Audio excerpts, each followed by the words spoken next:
custom sole grinds. There are a lot of companies out there. Yeah. You know, club fitting's huge now, and everybody's trying to match everything just perfectly. Do you have something like that? No.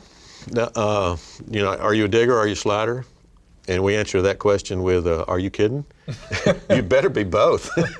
In any given round of golf, you're going to have situations where you're going to be playing a shot out of the back of your stance and hitting a low trajectory shot in there with a lot of spin to keep it down out of wind or something like that. That's the situation where you might want a kind of a digger sole on that. And then you'll get to the next hole, you short side yourself on a green, you got a tight lie, you need to hit an open face cut lob shot and get under the ball. It's a slider shot. You'd better have a golf club that'll do both if you're going to be successful with the short game. So that's what we've endeavored to do. That's what we're able to do with this utility patented sole that's on here. 7 different degrees on these wedges, all even. Yep. Everybody's kind of doing that now. You want to kind of match your set specifically. Can you talk about the importance of the fitting for the shaft, the length, and also those lie angles? Okay, yeah.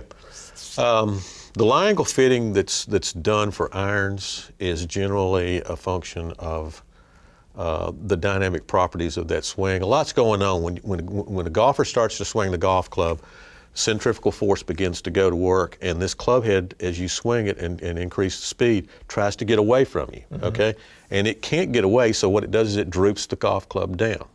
That greatly affects, that droop characteristic, the lie angles and how they impact the ground, all right? But that only occurs on pretty much a full speed swing. Wedge play is a lot of little shots, little partial swings, and the droop doesn't occur. So if you've got the same lie angles on your wedges that you have on the rest of your clubs, it's a joke. It's not You're in anywhere. trouble. Yeah, yeah. You're not at all correctly fitted. Wedge play in real stark contrast to irons fitting, wedges need to be fitted to situations and not to the player. The player has to have a golf club that's versatile enough to hit shots off of side hill lies, downhill lies, uphill lies, and everything else in between. When the ball's close, far away, in the front of his stance, in the back of his stance, so a good neutral lie angle and a shaft design that really loads and unloads in a way that matches the demands of the situation is what the player really needs. Fair to say that given that these are the scoring clubs, this is probably the most important set of clubs to be properly fit. Yeah, yeah. It's where you're going to make your difference. But fitted to the situational demands, okay, and not to the player. What we've got in our offering is this end are the low trajectory, lower spin rate, greater distance answers for those kind of shot making situations.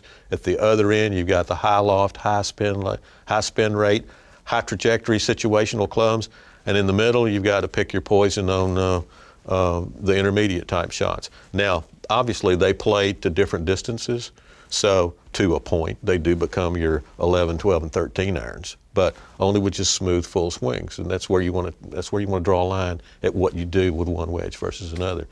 If your middle sand wedge is not long enough, take out the longer wedge and hit it instead, you know, instead of trying to bear down on this one.